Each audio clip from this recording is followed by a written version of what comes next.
Hello, today is November the 20th, 2022. Welcome back. I want to pick up here on this stage of the concept, the design of the dome structure. And as you can see, we have the floor slab and a couple of entrances, door frames. And we have everything else, the walls, as we have discussed before, removed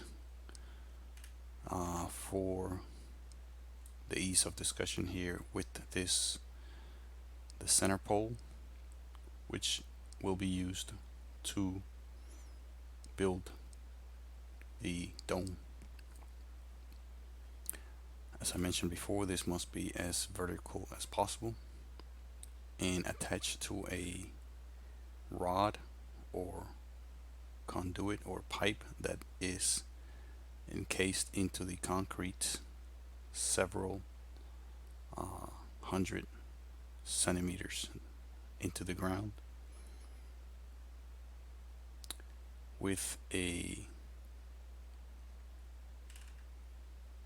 cylinder of filled in concrete, which again goes about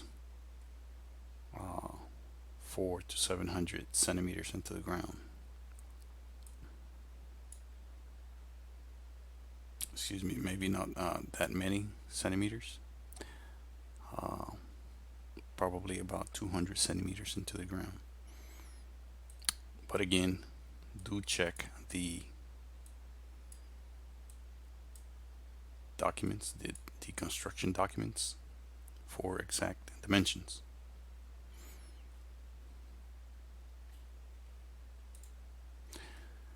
And here we begin to see the structure that will be built and used to construct the dome layer by layer. As you can see, the curvature here, it is made to lay blocks onto this curvature. That way an arc will be half an arc will be built at one time,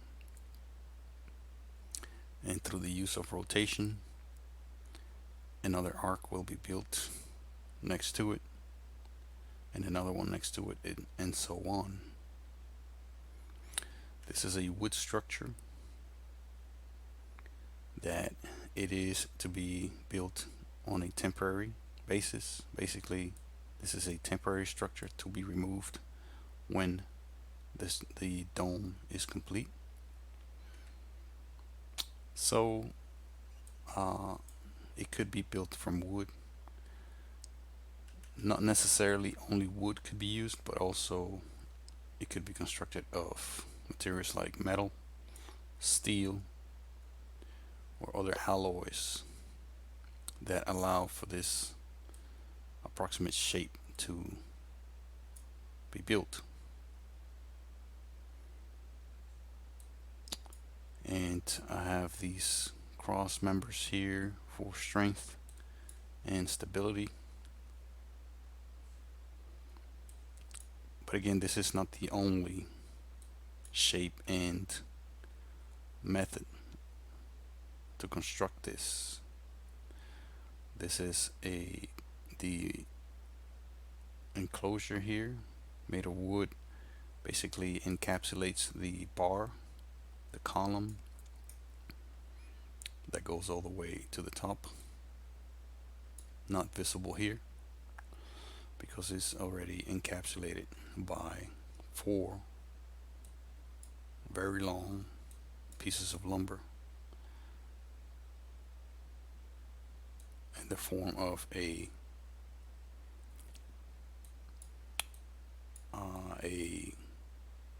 rectangular enclosure, a long elongated in a long rectangular enclosure, more like a box, an elongated box, basically made nothing but by 4 long pieces of lumber. As you can see, the lumber members here horizontally, vertically, and at angles to make up the rest of the structure.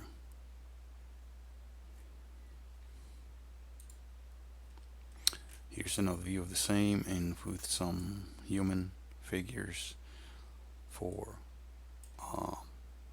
reference to give you an idea of the size of this structure. Of course, this is not the finished structure because as it is right there, I don't believe it would be sturdy enough and strong enough to remain erected on its own if the material used is wood. So it requires further reinforcement through the use of other members and panels, covering panels, namely plywood panels. Here's another view. If I can take your attention here to the wheels. This is the base train or wheel train, basically, that this structure will be sitting on, because it will be able to rotate along this axis here. As I mentioned before, this inside is a pole that goes the whole length of the structure, and that is the rotating axis point. And these wheels are basically what hold the entire weight of the structure and also allow for the rotation, the wheeling around the perimeter. So these wheels are basically installed in such a way, angled in such a way to allow for a perfectly circular rotation. You may not be able to notice it here, but these are at a slight angle, basically that follow a circle around the perimeter. Same thing with these and all the wheels shown, and these are double wheels for stability. This begins to show the paneling that will improve the sturdiness and the stability of this structure.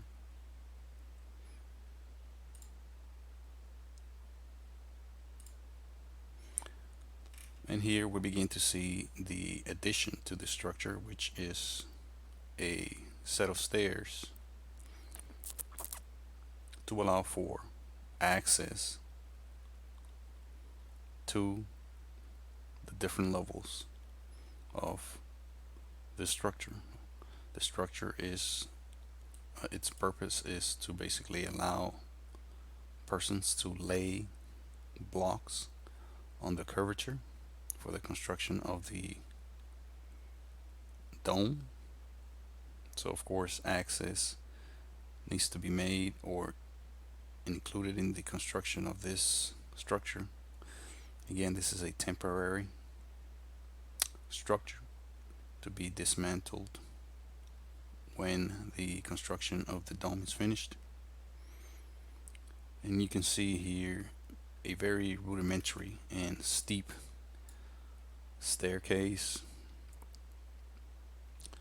only for access to this area here, which is where the dome the bottom of the dome begins, and again the dome ends over here, and there's another access here. So this is a little more comfortable angle for the stairs, because most of the work will occur right here. Most of the laying of blocks by hand will occur right here. You know, one person is to stand here and lay blocks here, you know, starting from the bottom, working your way up as you go up the steps. So there may be some sort of mechanism to allow for the uh, loading of blocks from the bottom to the top. Perhaps some type of crane mechanism could be included or incorporated into this design. But this just shows the access structures or the stairs to allow access to the upper areas of the dome. It's another view of that. As you can see, these also are to have wheels angled in such a way to allow circular movement around the center, and to allow the laying of bricks. Basically, that is the idea, to lay the bricks here in this area. Perhaps these lower few bricks could be accessed through some sort of elevating system on the outside, temporary scaffolding on the outside, and then from this point on it could be accessed through this system here on the inside.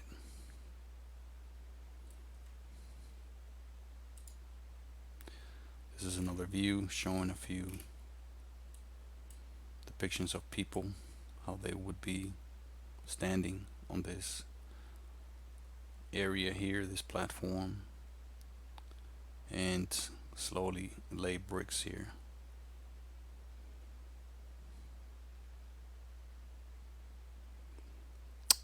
This appears to be a bit low.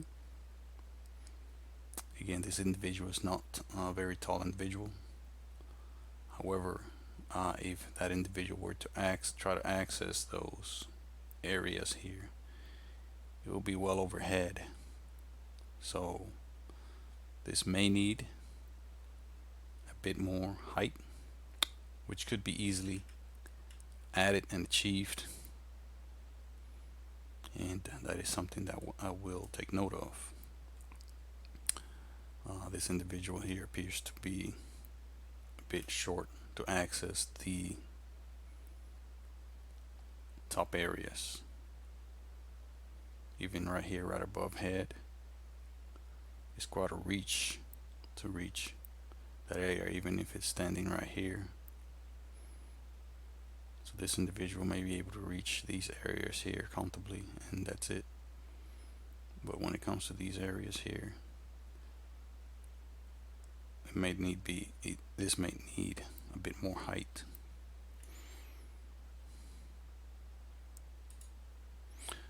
This is another view.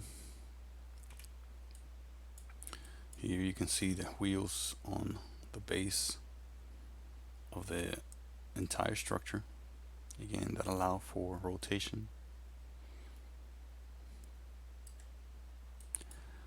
This height is, I believe, correct, even though it is overhead the individual, it is still within reach.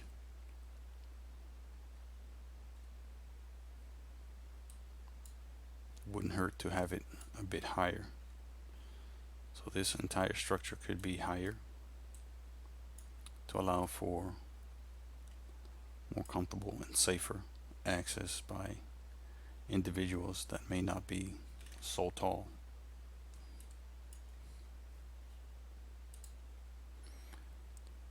And this is showing the structure with the walls in place. This is a more realistic view of what it would be, what it would look like during construction. See, the bricklayer laying would start here, work their way up, and I will show you here what the laying sequence for the dome is going to be. First, we must attach rebar, reinforcing steel bars. As you can see, there are a lot more rebars for the dome than there are for the wall. The wall is a vertical structure that requires no side support, only vertical support, and perhaps the loop force support or side support in a few areas like the top, but mainly for the dome, not for really for the wall. So we have a series of rebars placed, and again the details on the distance between each is going to be in the construction documents. As you can see, these begin to follow the curve of the dome. During construction, however, they may not follow that curve just yet, but this is just how it's shown here in this drawing. This is another view of the same.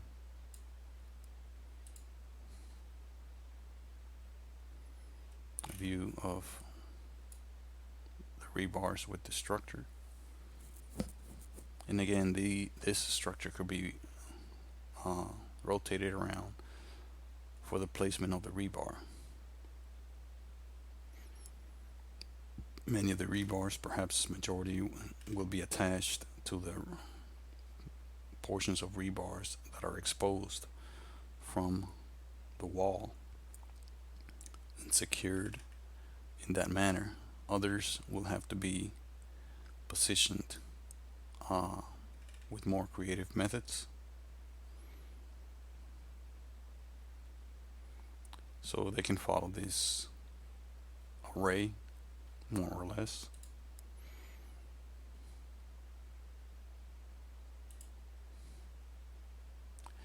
And here, if you notice, we begin to see the laying of the first section of the dome.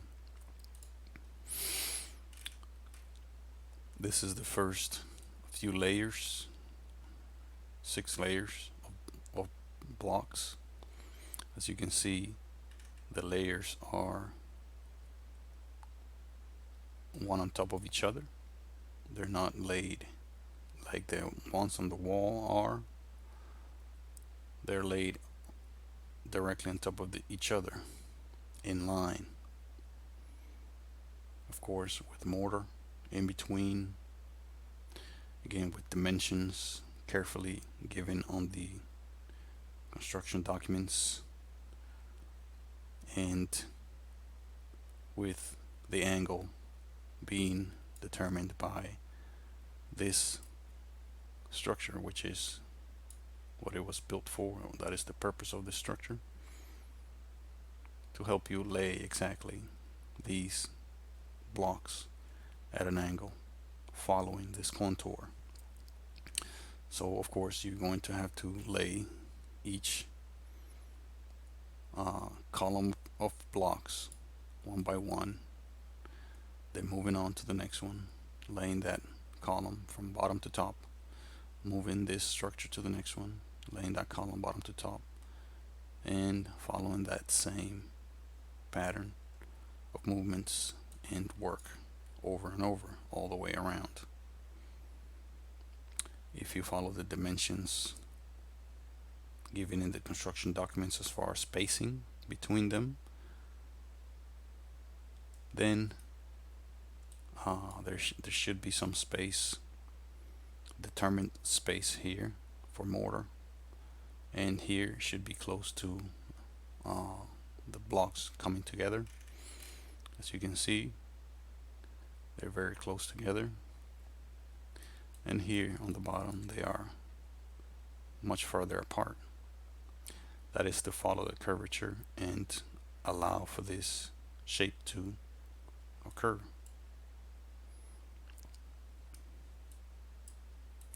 Again, going around very carefully, measuring each separation, and following this contour should give you with very close accuracy this shape, which is beginning to curve in the shape of a dome. Next, you are to place a ring of rebar reinforcing steel bars around this area, around the top of these blocks, this layer of blocks. Again, for reinforcing the loop outward forces to counter the loop outward forces, the spreading forces put upon this dome.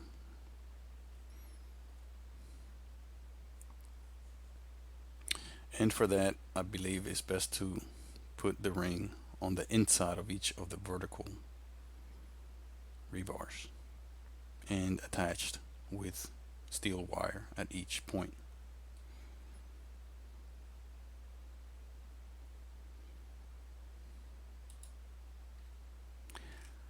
Next, we place another section of rebar at each location and attach them, again using steel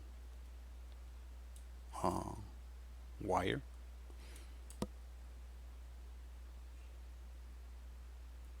Or other methods such as welding, soldering, etc. Welding would be the most durable and desirable method. However, it could be quite expensive and resource demanding, meaning it will demand a lot of skill from the individual doing the soldering the joints, welding the joints, and skill in measuring and making sure this effect is achieved.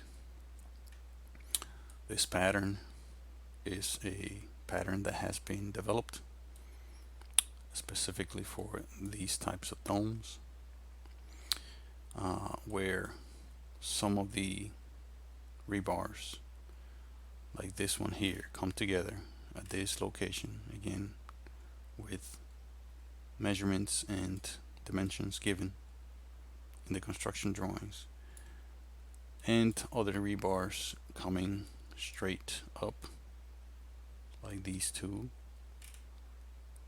on the sides of where these two come together. There's two that come up freely, and there is one rebar here that begins there. It looks like it's in midair, but of course that is to be placed whenever your layers of brick or blocks reach that height, then that one is to be placed, because that one then is to continue all the way to the top. So it's a fairly simple pattern, but it does require a little bit of planning and a little bit of measuring and sequencing of the labor.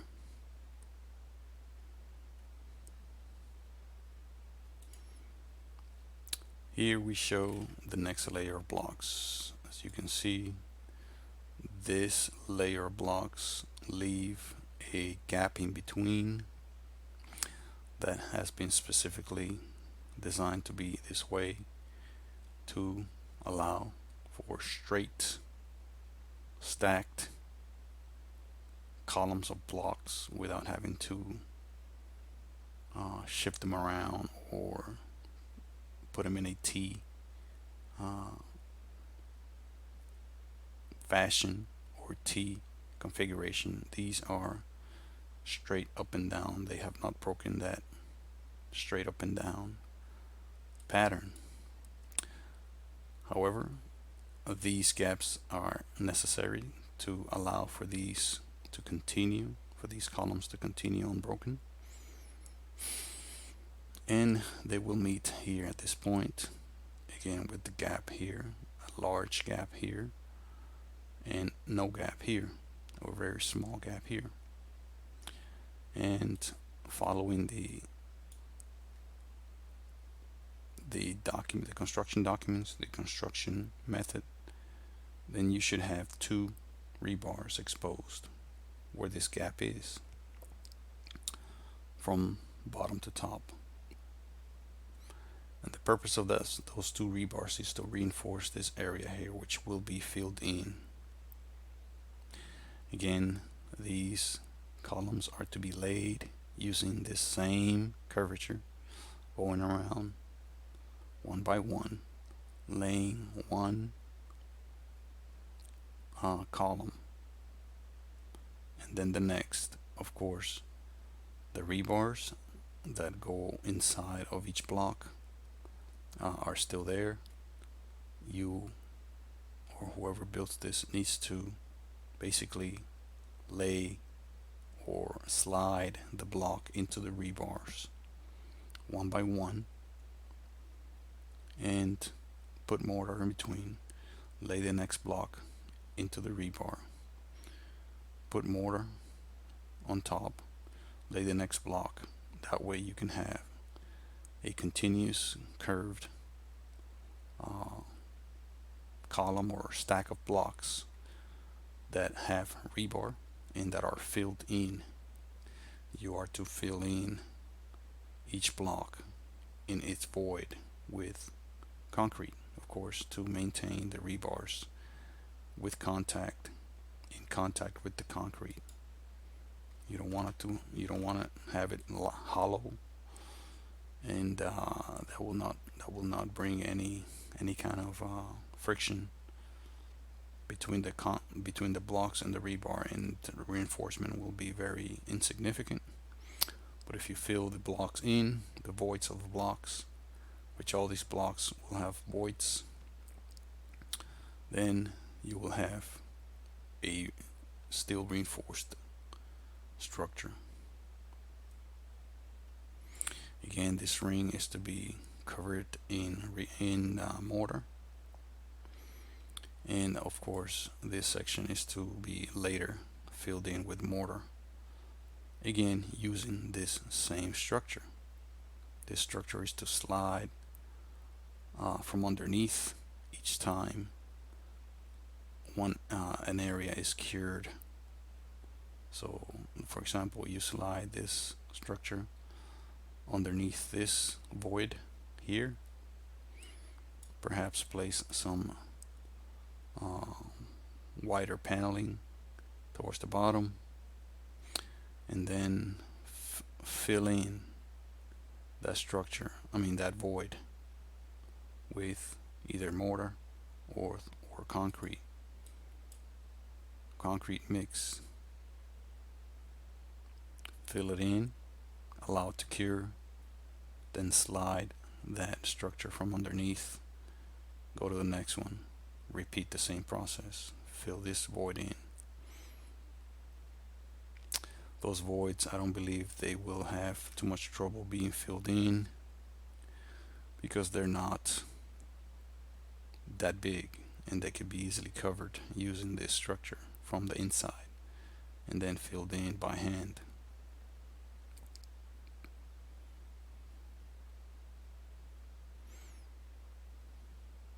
That is probably a good idea to do as you lay each stack. Let's say you lay two stacks, two columns from bottom to top. A void remains, fill in that void.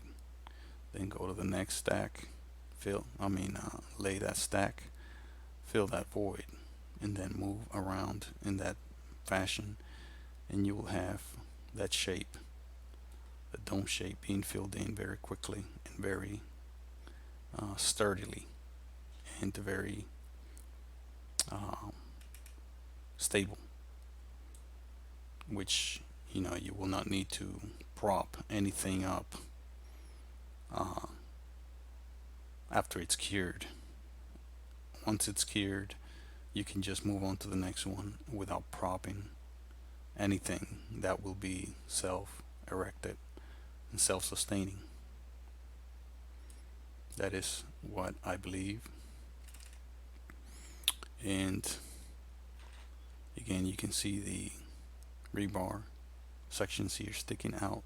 That's how they are supposed to be once these blocks are laid.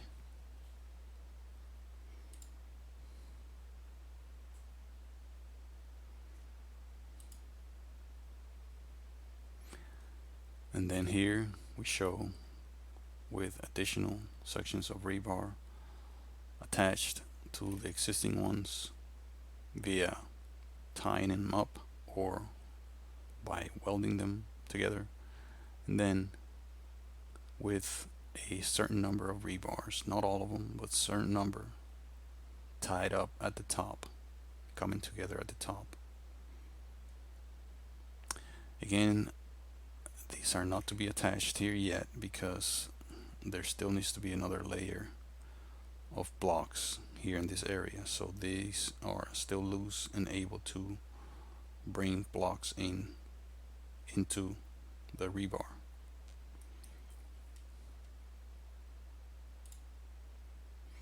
Here show the next layer of blocks. These are 4 layers, 1, 2, 3, 4 on top of the existing ones. And of course, coming in with the rebar, through the rebar. Here I show this ring, which is to be placed basically to allow these to stay together, attached here, welded together, or tied together. And now these could come together here, either welded or secured together somehow with perhaps a large washer and bolt, but most likely welding them together will be the best option in this area. And this is to share load. This will also allow for the sharing of load, and also the filling in of this area will be also used to share the load. This area is the oculus of the dome, and this area here will be left open or unfilled, as you will see.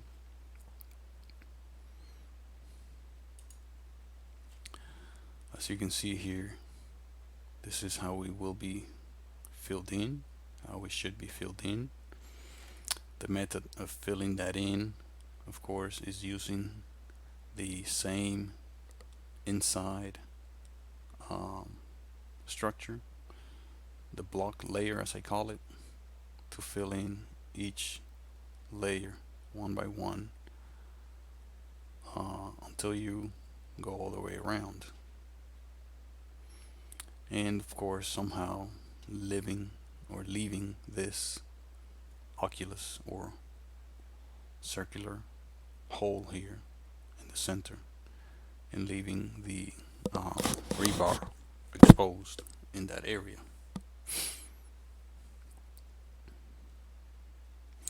Again, this shows how these voids are to be filled in also here. This showed the voids being filled in after all the blocks are laid, and that is optional. You can fill them in as you go, or you can fill them in after the blocks are laid. I believe filling them in as you go is a better method, better strategy, because it allows for more stability as you move the inside block laying structure around. It allows for more stability for the blocks that have been laid. It allows for the dome to keep its shape as you go around. Yeah, this laying of this dome is time consuming, of course, because you will be required to wait for each section, each layer of blocks to cure, and then each void to cure before you move the block laying mechanism around. Because again, that block laying mechanism, its curvature, it's what's going to allow you to fill this in, and it keep that curvature.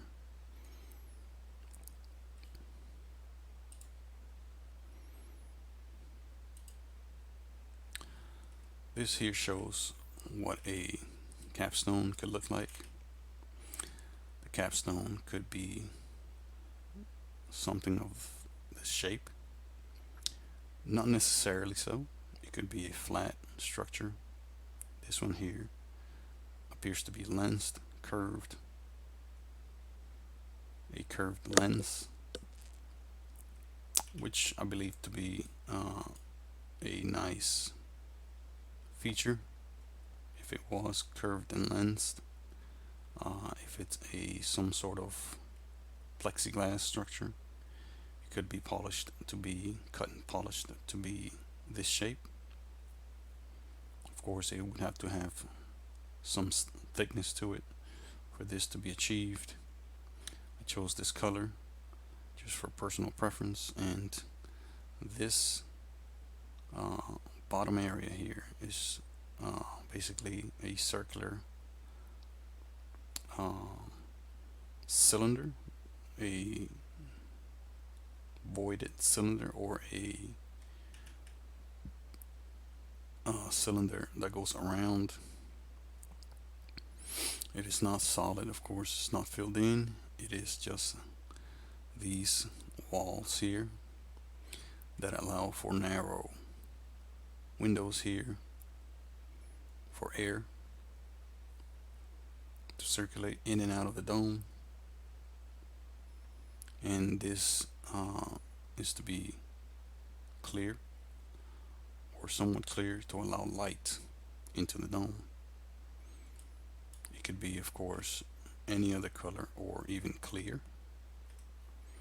It doesn't necessarily have to be that aqua color I gave it. This is showing the same lens, with a dark tint, with a smoky tint. This is a view of the completed dome and with a specific color scheme. Of course, that color scheme is not a requirement. It could be any other color. But that is the one I chose for purposes of this presentation. That is a view of it here from one of the sides.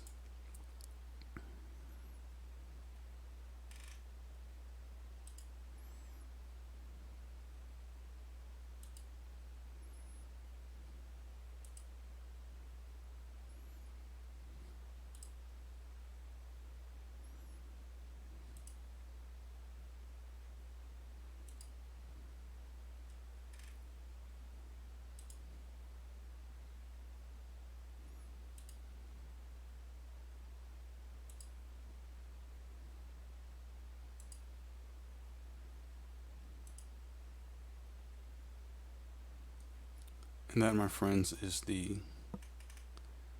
dome home, the newest concept that I have come up with, I have developed.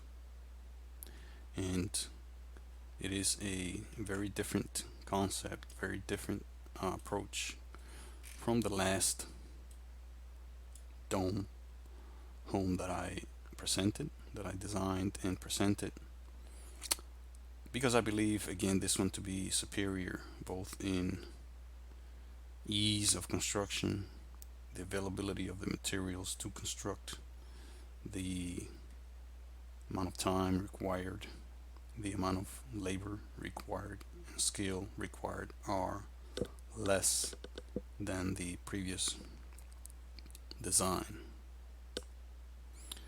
The previous design, if you have not been exposed to it, is quite complex. This is the one. It is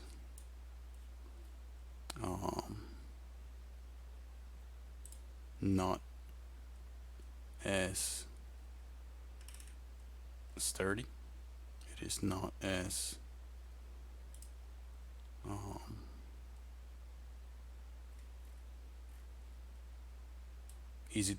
easy to build,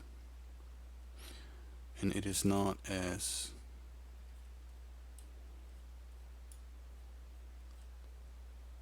durable. As you can see, this structure here uses a variety of materials, is to use a variety of materials, and to include wood, to include blocks, concrete blocks, to include our uh, uh, radio, excuse me, uh, ultraviolet, UV resistant covering. This is to be UV resistant, some sort of UV resistant plastic covering or coating, which could be very expensive, difficult to source and get and apply. It makes use of rectangular features and curved circular features together, which could be very difficult to combine. Makes ample use again of wood, plastics, and more complex methods of construction. Even though these here may look like a simpler, more easily accessible method in shape, to combine this into a curved shape is it requires a lot of measurement, a lot of skill, again, time, effort. This for example, this window is to be designed and basically made into one piece, fused into one piece, the whole window, to prevent water leakage, to prevent water intrusion here into this window. It does require high degree of care, high degree of engineering, use advanced, adhesives, materials. Same thing for this window. To achieve this, it may require advanced bending of that structure here, which I envision to be metal, some sort of aluminum or alloy, to be bent in this shape, to be a complete or continuous structure. This is not much, but a slightly larger structure than this one. Certainly much taller structure. Again, requiring a lot more materials. The inside required an extensive use of materials, wood especially.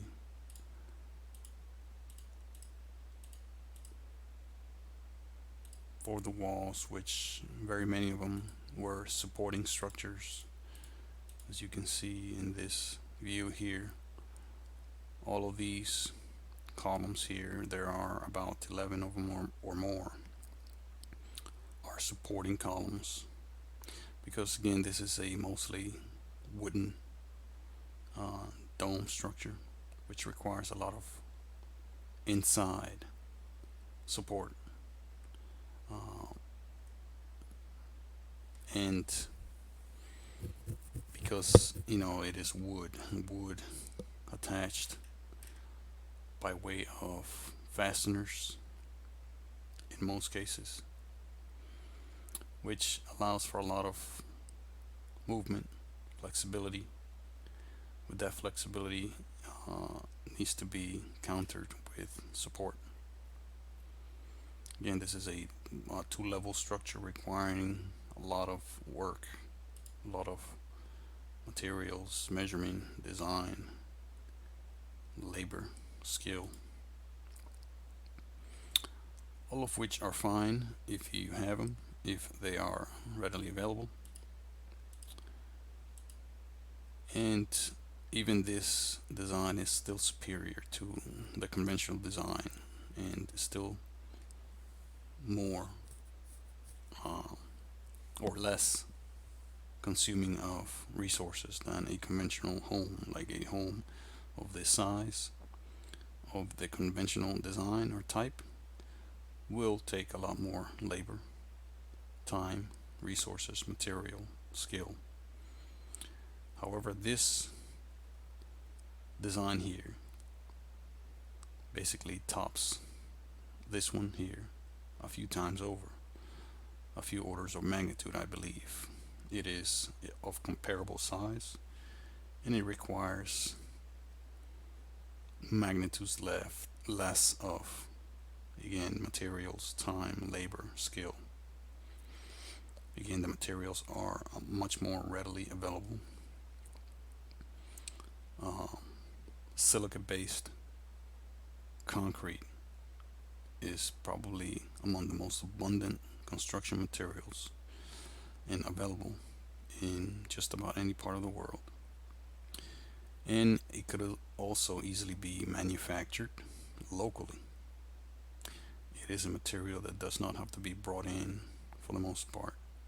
Most areas of the world contain materials and the components and the raw materials to build or fabricate bricks, to fabricate, concrete or powdered concrete, so it can be mixed and shaped into just about any shape that you can think of. However, wood and plastics and steel and alloys and metal, such as the alloy that I envisioned this ring here would be made of, and the types of wood that would be required to make these members here, and have them attached, the brackets, the braces that will be required to make these attachments are quite many, pricey, expensive. They require a high degree of accuracy and engineering to come up with a method to secure these in a permanent fashion, and let alone securing these here in a permanent fashion as well, and securing these members to each other. I invite you to check out this, the construction of this dome here, the virtual construction methods for this dome, and and then compare it to this one here that you just experienced, and you will see that I believe that there is a lot more positive to this design, a lot more advantages to this latest design than the old design, um, even for people with less resources.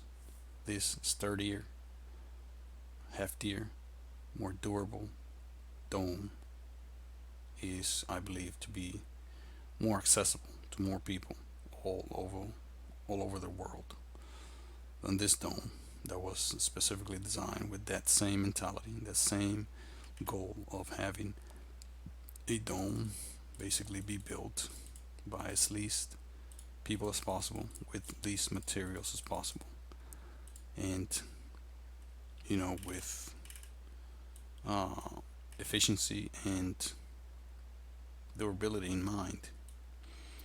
However, this tops that. So do comment on what you think about this latest design. If you are in the position to uh, give me some ideas, criticism, constructive criticism, or even improvements, and you know criticism on the disadvantages of such design, or maybe of the problems with the construction methods I presented. I'd like to hear those. I'd like to hear, those of you that are capable and willing and qualified to give me um, your point of view on this design. I'd like to hear those, not only to improve where I believe this needs improvements, which again, this is this is not a perfect by any means design. It could use improvement, so I'd like to hear those improvements if you are able to come up with them. I will welcome them and even incorporate them to this design as I see it. Uh, and if I see that they are valid and uh, they help. Thank you very much for your attention and hope to hear from you soon. Thanks.